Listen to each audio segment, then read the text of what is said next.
Bonjour à toutes et à tous et bienvenue dans cette nouvelle émission à un pixel près. Je m'appelle Thomas Carnisser et je suis avec Arthur Jacquet. Et bonjour à tous. Alors cette première émission, tu vas l'inaugurer. J'espère que... J'ai pas du tout la pression, vous inquiétez pas. On va tout simplement parler de création ludique au sens large, que ce soit du jeu vidéo, du jeu de société, du jeu de rôle, même les dérivés évidemment, que ce soit en film, en série, série animée. Et effectivement, on va avoir avec nous des professionnels, des personnes amatrices aussi. Et il se trouve que tu es un parfait exemple, Arthur, pour pouvoir justement démarrer cette émission parce que toi, de ton côté, tu es en train de développer un jeu vidéo indépendant de A à Z, alors que ce n'est pas techniquement parlant ton métier premier. C'est toujours compliqué à dire ça parce que en effet, j'ai une formation donc dans le jeu vidéo de mon master, mais malheureusement, comme beaucoup de personnes dans ce corps de métier, je n'ai pas réussi à vraiment sortir mon épingle du jeu, ce qui fait que je suis un peu parti sur autre chose, histoire de pouvoir remplir mon frigo. Mais pour autant, ça reste une passion qui est restée très proche de moi, de mon entourage de ce côté-là, et ce qui fait que j'ai jamais vraiment abandonné l'idée de travailler dans le jeu vidéo, et donc de pouvoir travailler un jour dedans. Et l'une des manières que j'avais de pouvoir justement sortir cette épingle du jeu, c'était de pouvoir créer mon propre jeu. Et effectivement, donc là, tu vas pouvoir un petit peu nous en dire plus sur ton jeu. Donc j'ai pu le tester en plus, qui à l'époque en plus il portait un autre nom. On est sur un jeu puzzle, donc ce qu'on appelle un puzzle game en première personne en 3 dimensions. Et il se trouve qu'effectivement, ça va beaucoup jouer sur notamment la gravité. Exactement, ça va jouer sur la gravité, les points de vue, enfin bref, tout ce qui peut vraiment caractériser un jeu en 3D. Essayer de vraiment approfondir les sens de rotation et les sens de perspective aussi, avec justement un travail sur la gravité qui va se faire. Pour vous expliquer rapidement, donc ça va être un jeu, donc comme l'avait dit Thomas, où vous allez devoir résoudre énigmes, pièges et puzzles pour pouvoir avancer dans les niveaux. Et la mécanique principale du jeu va être justement de pouvoir changer la gravité d'une simple pression de touche. Ce qui fait que vous allez pouvoir avoir la tête de haut en bas, de bas en haut, ce qui était en haut devient peut-être à droite, etc., etc. Ce qui fait qu'en effet, les gens qui n'ont pas vraiment un sens de rotation incroyable vont vite être perdus et balançant leur manette sur les écrans très rapidement. Mais c'est normal, c'est justement une des réflexions que j'ai eues au début, c'est est-ce que ce jeu devait plaire à tout le monde ou est-ce que je devais déjà me contenter, réduire à un public déjà assez limité. Parce que déjà, les puzzle games, de base, on peut voir, en effet, dans son sens premier, ceux que l'on trouve sur mobile, donc les jeux beaucoup plus larges, ce qu'on appelle des casual games, donc des jeux qui sont faits pour des gens qui jouent assez peu, comme peut-être vous, vos parents ou vos grands-parents ont sur votre mobile. Moi, ça va être quelque chose d'un peu plus poussé, parce que ça va être un jeu qui va être sur PC, donc qui va vraiment se jouer à la manette et à la souris, et sur laquelle, justement, on va pouvoir interagir avec nos environnements et du coup aussi avoir une interaction beaucoup plus poussée, dans le sens où l'endroit où je vais vous mener va aller beaucoup plus loin. On pourrait rapidement parler justement des influences, parce que déjà, de base, effectivement, comme tu l'as rapidement dit, on reviendra dessus, toi, tu as un parcours de base dans le jeu vidéo, en termes d'études, mais aussi quand tu te lances dans le projet, parce que, mine de rien, pour les gens qui, soit ils connaissent rien, soit ils connaissent juste un peu, se lancer dans un jeu vidéo tout seul, ça paraît quand même assez titanesque parce que mine de rien il faut pouvoir développer, il faut pouvoir faire les éléments 3D parce qu'en plus ton jeu est en 3D quand même et non pas en 2D où on se dirait que c'est plus simple. C'est pas forcément le cas, mais toujours est-il que je vous rassure d'ailleurs, ça paraît pas compliqué, c'est très compliqué. Ça, n'importe qui sain d'esprit vous le dira, ou alors vous avez peut-être des dérives que je ne veux pas connaître, mais en effet développer un jeu seul, c'est extrêmement complexe pour plusieurs raisons. Et la première et la plus difficile d'entre elles, ça va surtout être le multi-compétences. Donc vraiment essayer de pouvoir se débrouiller sur différentes compétences qui ne sont pas forcément votre secteur principal. Sur secteur principal, justement, mais vous allez quand même devoir vous débrouiller pour pouvoir trouver des solutions. Alors aujourd'hui, il y a différentes possibilités qui s'offrent à nous. L'intelligence artificielle va être une de ces possibilités. Je sais que c'est quelque chose que j'utilise par exemple pour la programmation, parce que je ne suis absolument pas programmeur de base. Et c'est quelque chose que je déteste parce que je n'ai pas la logique qui est attribuée à cette compétence. Mais pourtant, si vous voulez développer un jeu à un moment, il faudra bien, en effet, commencer à rentrer un peu dans le domaine de la programmation. Donc j'ai déjà eu des bases, en effet, avec ma formation et avec des amis qui, eux, sont programmeurs de métier. Mais pour beaucoup de choses, j'ai dû soit apprendre par moi-même, soit en effet m'aider de l'intelligence artificielle afin de pouvoir aller plus loin dans les mécaniques, en tout cas dans la vision que j'avais de ces mécaniques et ne pas juste être limité par les compétences que j'avais de ce côté-là.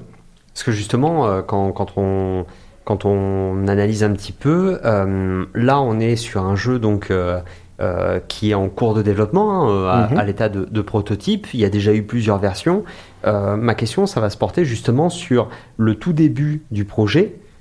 Tu parlais justement de tes études. À un moment donné, par quoi est-ce qu'on commence en fait quand on se dit tiens je vais créer un jeu? Est-ce que c'est juste un dessin sur une serviette de table en se disant tiens, une serviette en papier en se disant tiens ça pourrait ressembler à ça, etc. Ou est-ce qu'à un moment donné t'avais quelque chose déjà de une idée qui te trottait dans la tête depuis un petit moment? Alors en soi, de manière générale, ça va surtout dépendre de la personne. Pour ma part, c'est littéralement en effet un bout de papier que j'avais quand je travaillais et sur lequel je commençais un peu à gribouiller, parce que je dessine aussi. Et ce qui fait que des fois, je dessine un peu tout et n'importe quoi. Parfois, j'écris un petit peu. Et en fonction du coup de mes références de ce moment-là, soit cinéma, soit jeux vidéo, soit même littérature parfois, je vais pouvoir avoir quelques petites idées par-ci par-là que je vais pouvoir transcrire sur papier. Et quand l'idée me plaît bien et que je sens que je vais pouvoir essayer de développer quelque chose de sympathique derrière, j'essaie vraiment d'imaginer en tout cas, juste toujours sur papier, qu'est-ce que ça pourrait donner. Après, c'est toujours compliqué de dire ça parce que c'est pas le premier jeu que j'essaie de développer tout seul. Le problème, c'est que tous les jeux que j'ai essayé de développer derrière, soit par des game jams, par des événements où vous allez créer des jeux dans une période donnée, ou voire même par simple hobby, simple envie, tous se sont terminés de la même chose. J'ai laissé tomber totalement par manque de compétences et de motivation. Mais, et c'est là aussi l'avantage que j'ai, c'est que comme j'ai travaillé plusieurs fois avec moi-même ou avec d'autres personnes derrière, j'ai pu apprendre de mes erreurs et puis justement aller plus loin et aller aussi plus vite sur beaucoup de choses.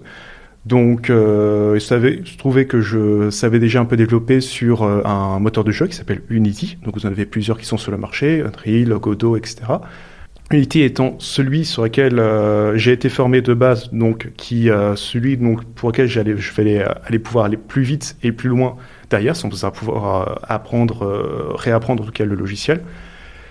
Donc déjà, ça m'enlevait en effet une épine du pied. Et en fait, justement, apprendre des erreurs des jeux précédents pour pouvoir en fait ne pas perdre de motivation. Parce que ça va être ça le plus grand défi quand on va développer un jeu de A à Z, c'est de garder une motivation pas intacte, car ça serait impossible réellement, mais en tout cas la plus haute possible afin de pouvoir se donner coup de pied aux fesses à soi-même.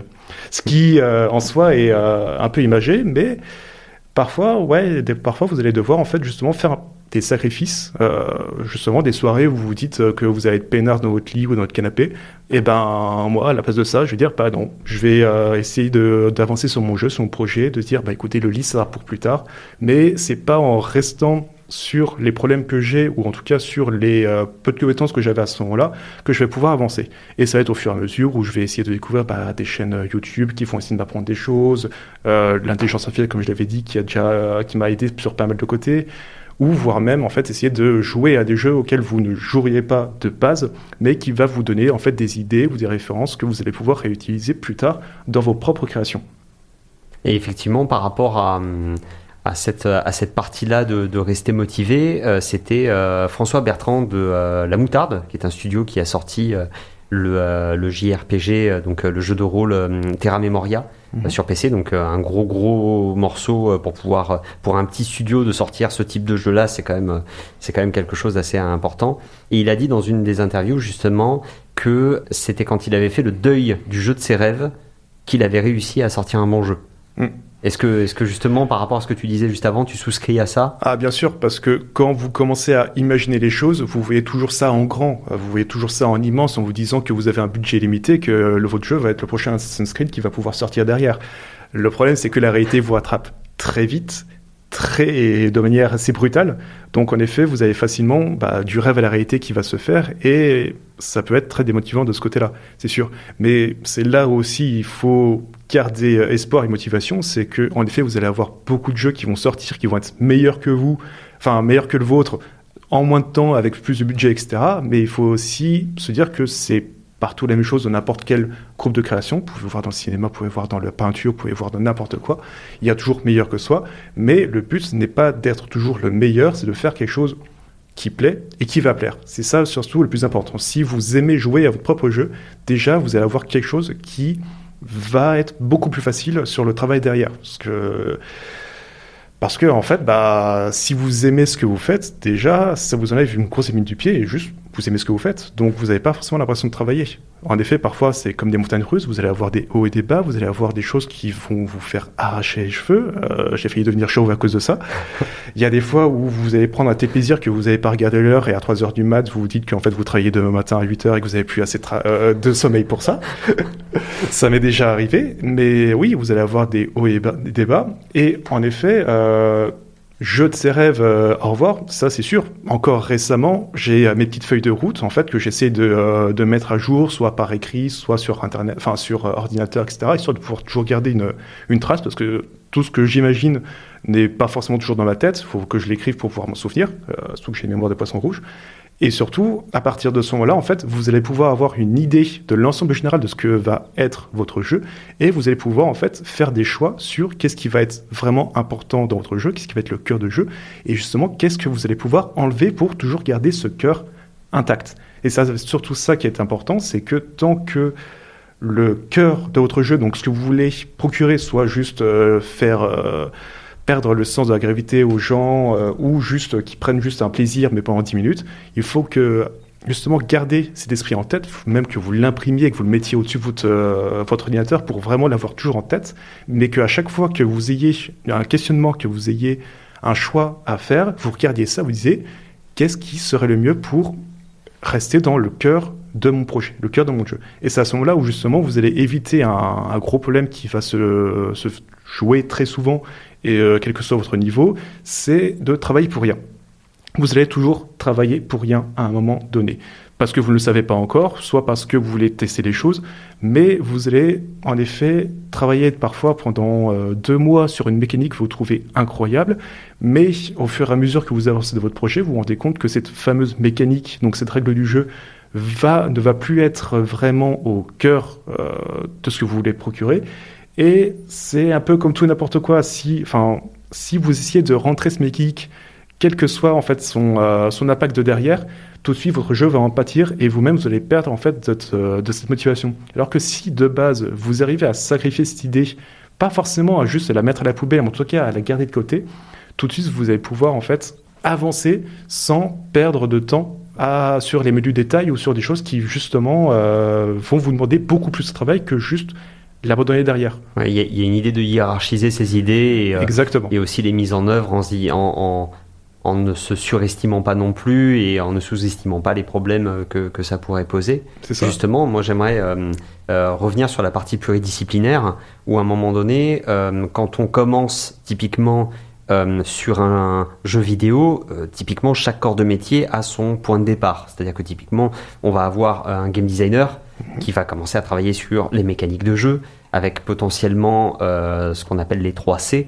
c'est-à-dire caméra, contrôleur et caractère, c'est-à-dire le personnage. Potentiellement, on va avoir justement tout ce qui est 3D, où on va commencer à faire des éléments qu'on appelle les assets, travailler un petit peu sur la DA, au moins avoir les références de cette direction artistique, ou alors, on va voir côté programmation, où on va faire un petit peu le principe de base du jeu, où on va avoir des blocs tous uniformes, mais l'idée c'est de créer les couloirs pour avoir déjà les premières bases de mécanique et tester ça très vite. Toi, quand tu es tout ça à la fois, quand tu es un peu l'homme orchestre, c'est quoi, sur ce projet-là, typiquement, c'est quoi ton point de départ initial ? Mon point de départ, alors, pour ce projet-là, en tout cas, ça a été vraiment en fait de réfléchir à la mécanique, donc vraiment le changer de la gravité, et ensuite de voir qu'est-ce que je pouvais intégrer autour. dans le sens où vous avez un peu deux écoles. Soit vous avez déjà une mécanique de base que vous voulez intégrer et tout va tourner autour, soit au contraire, vous allez peut-être avoir une narration ou en tout cas un effet visuel un peu artistique et vous allez pouvoir essayer de voir qu'est-ce que vous pouvez intégrer comme mécanique à l'intérieur. D'habitude, je suis plus artistique et ensuite j'essaie de voir un peu qu'est-ce que je pourrais ajouter derrière parce que à la base, j'ai quand même une formation d'histoire de l'art et d'art plastique en même temps, ce qui fait que ça a beaucoup influencé mes références, mais aussi ma manière de penser et de travailler. Il se trouve que pour ce projet-là, j'ai voulu travailler à l'envers, justement au contraire de ce que je fais d'habitude, histoire de pouvoir explorer d'autres possibilités. D'où le fait de travailler vraiment sur une mécanique en me disant « Ok, j'ai envie de travailler sur un truc sur la gravité », parce que j'avais joué à un jeu qui s'appelait Manifold Garden il y a peu, un peu avant de commencer le projet, que j'avais trouvé incroyable, et que j'avais envie de retravailler de mon côté, histoire d'avoir quelque chose qui m'était plus propre. Et pour le coup, c'est pas un problème pas forcément copier, mais d'avoir de grosses références de ce côté-là, parce qu'en fait, vous allez tellement travailler et retravailler le truc qu'à la fin, ça va plus du tout être la même chose. Enfin, je vois les références que j'avais à la base et les références que j'ai eues à la fin. À aucun moment, on peut se dire que les références viennent de là. Mais c'est juste que c'est normal, votre projet évolue en même temps que vous et en même temps que vos références, et du coup, vous allez avoir quelque chose de nouveau. Mais en tout cas, pour répondre vraiment à ta question, en effet, la mécanique va être mon atout principal. Je vais voir qu'est-ce que je vais pouvoir faire. Au niveau des cinémas, par exemple, j'avais... c'est bête, mais Harry Potter, avec les escaliers qui bougent, comme ça va être une référence visuelle qui marche très fort. Vous allez voir, du coup, Manifold Garden, en effet, qui est un jeu très simple dans son esthétique, mais qui est non euclidien, c'est-à-dire qui n'a pas de début et pas de fin réellement. Donc, vous pouvez tomber à l'infini en répétant toujours ces mêmes décors derrière. Donc vous allez avoir du coup plusieurs références qui vont être assez différentes en soi, mais qui vont pouvoir former un tout qui va être du coup votre jeu sur l'infinité. Est-ce que tu peux nous en dire justement un peu plus sur où en est le jeu à son stade actuel ? Alors, à son stade actuel, en fait, j'ai terminé ce qu'on va appeler la partie prototype depuis 2 mois maintenant. Ça fait depuis janvier, donc je suis sur le projet. Donc Thomas avait du coup déjà testé en effet une première pré-proto, presque on pourrait dire, qui avait été somme toute bien, mais qui a beaucoup évolué depuis. Mais même le titre, puisque même là, le titre, en effet, c'est Land in Sand. Exactement. Maintenant. Le titre entre guillemets provisoire, mais le nouveau titre. C'est ça, mais en tout cas celui qui a le plus de chances de rester jusqu'à la fin. Mais en effet, à la base, ça s'appelait Secret Dimension, histoire de pouvoir justement jouer sur ce côté un peu passage secret, justement sur les hauts et bas, etc. Mais c'était un nom qui était, on va dire, assez générique pour pouvoir trouver un peu partout, et il fallait quelque chose qui soit un peu plus prononcé, en tout cas qui soit un peu plus propre au jeu. Et pour l'instant, j'avais trouvé Land in Sand parce que au niveau du logo et en tout cas de la prononciation, ça marchait assez bien, et aussi que ça renvoyait du coup assez bien à ce que je voulais faire, donc tomber dans le sable ou même attirer un peu dans le sable, ou dans le sens où le sable, c'est un peu comme le sablier qui monte et qui descend. Enfin, il serait en fait d'avoir toujours cette idée-là qui va toujours rester derrière. Mais en effet, je ne sais toujours pas si ce nom va rester ou pas, ça je verrai bien derrière, en fonction des disponibilités et des possibilités qui sont présentes, parce que si un jeu existe déjà dessus, c'est un peu complexe, on va pas se mentir. J'ai pas envie que quand on tombe sur mon jeu, on dise « Ah, je pensais pas à celui-là, au secours ». Ce serait dommage. Ce serait dommage, mais c'est déjà arrivé. Ça, c'est sûr. Pas avec moi, mais en tout cas avec d'autres jeux. Donc pour ça, il faut faire attention.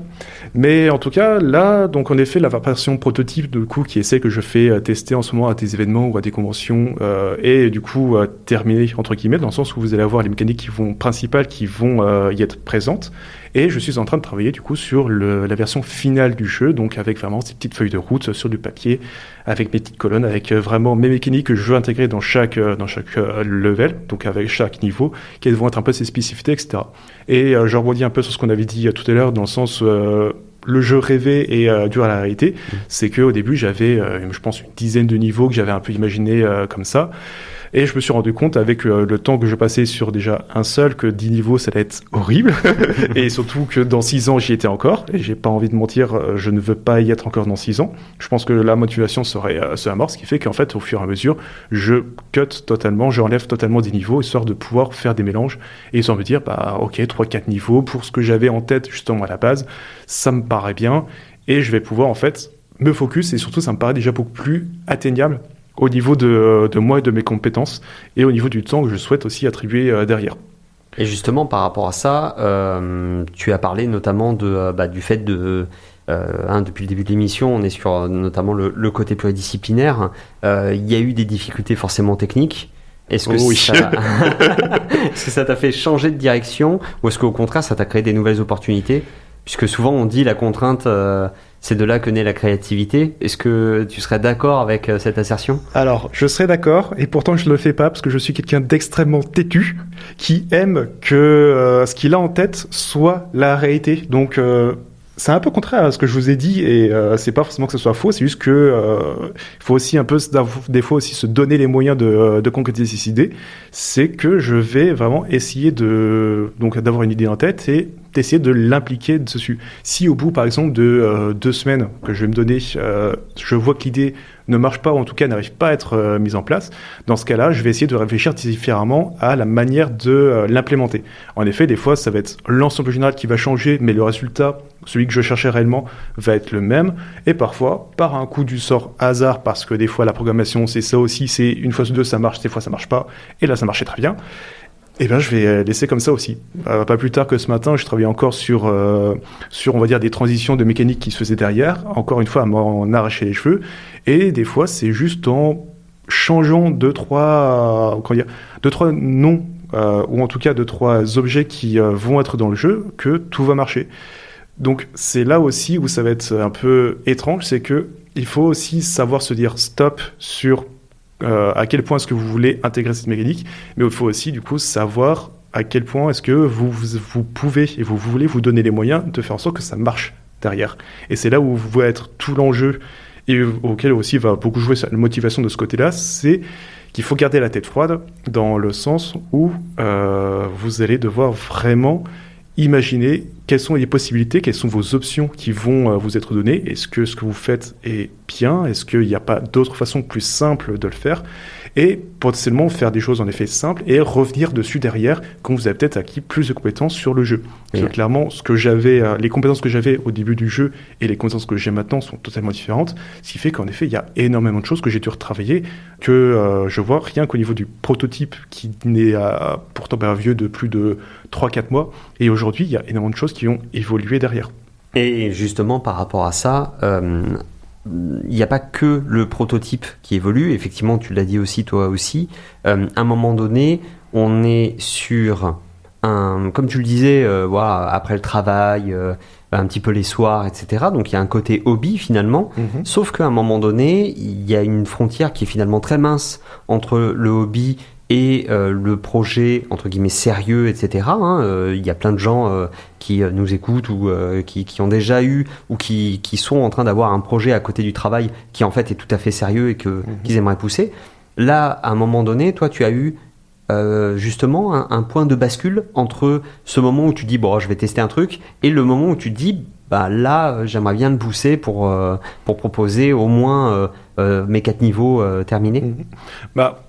C'est un peu compliqué à répondre parce que, en soi, j'ai déjà la motivation de base de faire vraiment un jeu de mon côté. Que ce soit pour un défi personnel, justement, pour pouvoir monter en compétences, ou alors juste pour pouvoir, en fait, garder ce hobby, mais aussi cette passion qui m'est chère et sur laquelle j'ai vraiment pas envie d'abandonner de ce côté-là. Ce qui fait que ce qui va vraiment différencier on va dire, d'un jeu un peu lambda, d'un jeu où vous allez vraiment voir sur le long terme, ça va être surtout, en fait, dans les premiers temps, vous allez faire tester votre mécanique, vous allez faire tester votre jeu, même pas forcément en mode prototype, mais vraiment en mode pré-alpha de l'alpha. Donc vraiment les tout débuts, et voir justement la réaction des gens. Si les gens ont une bonne approche de ce que vous voulez faire, ou en tout cas ont envie d'aller plus loin derrière, tout de suite vous allez avoir en fait un autre niveau qui va se déclencher en mode punaise, je ne fais pas ce jeu que pour moi, je le fais aussi un peu pour des joueurs, pour des gens, et c'est à ce moment-là en fait le déclic va vraiment se lancer. C'est à partir du moment où vous ne réfléchissez plus seulement pour vous, mais aussi vous réfléchissez pour un public donné. Et c'est à ce moment-là où vous allez vraiment avoir justement cette expansion d'idées qui va vous dire ok, est-ce que ça marcherait? Est-ce que ça ne marcherait pas? Est-ce que les joueurs vont comprendre ce que je vais vous dire, etc. Et c'est à partir de ce moment-là où vous allez commencer petit à petit à avoir, en fait, à rentrer dans Dans un projet sérieux, ça va pas se faire, vous n'allez pas avoir une cassure réelle où vous allez vraiment passer d'un point A à un point B. Ça va être au fur et à mesure où en fait vous allez garder justement cette motivation et aussi cette passion derrière qui vont en fait, malgré vous presque, aller plus loin dans votre projet. Et justement, là, maintenant, il y a eu le questionnement vis-à-vis d'un éditeur, il y a eu le questionnement justement de le sortir quelque part. Actuellement, tu as la démo qui est disponible déjà sur Internet, puisque si on cherche Land in Sand de Arthur Jacquet, on tombe globalement sur la démo téléchargeable. Exactement, sur le site Itch.io. Et pour l'avoir déjà testé, effectivement, il y a quand même le tour de force d'avoir typiquement des objets où selon comment on est dans une pièce cubique par exemple, et en fait selon comment on tourne le personnage, en fait c'est toute la gravité qui va tourner avec, donc c'est assez particulier. C'est ça, c'est tout la mécanique qui va être du coup présente derrière, c'est justement d'avoir presque tout le niveau qui va tourner autour de vous, ou vous qui allez tourner autour du niveau, et ça va être, on va dire, une des problématiques qui va se poser, qui d'ailleurs se pose toujours, ça va être de comment est-ce que je fais que le joueur en fait puisse quand même avoir un certain point de repère, même dans le fait de tourner autour derrière. Parce que bon, vous prenez par exemple n'importe quelle image, vous la mettez en miroir, vous allez avoir votre cerveau qui va pas être content. Alors imaginez ça sur un objet 3D, vous êtes allé voir sur un écran, je sais que certaines personnes peuvent avoir des nausées très rapidement de ce côté-là. Ouais. Et ça va être justement la problématique de, ok, à partir de là, est-ce que ce genre de joueur, je peux essayer de réduire cet impact? Est-ce que je peux essayer de donner en fait des points de référence derrière pour pouvoir se référer? Et ça va être justement toute la problématique qui va se faire sur le level design, sur le niveau du jeu. Ça va être de présenter du coup différents objets comme point de repère. Et donc là, la prochaine étape, on te retrouve du coup à la fois sur Internet et à la fois autour de Montpellier sur des événements pro jeux vidéo pour c'est ça, montrer ton vous jeu. me retrouverez sûrement dans différents événements autour de Montpellier.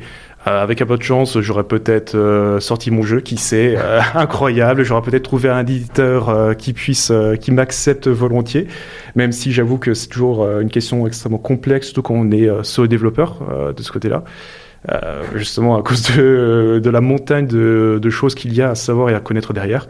Mais je ne perds pas espoir et j'essaie de continuer du mieux que je peux. Écoute, on prendra des nouvelles avec grand plaisir. Et puis en tout cas, merci d'avoir finalement fait l'ouverture de cette émission avec moi. Merci de m'avoir invité, en tout cas, ça fait très plaisir. Avec grand plaisir. Et puis, on se retrouve évidemment demain pour pouvoir parler de création ludique au sens large avec d'autres invités. Eh bien, très bonne journée. Très bonne journée à vous.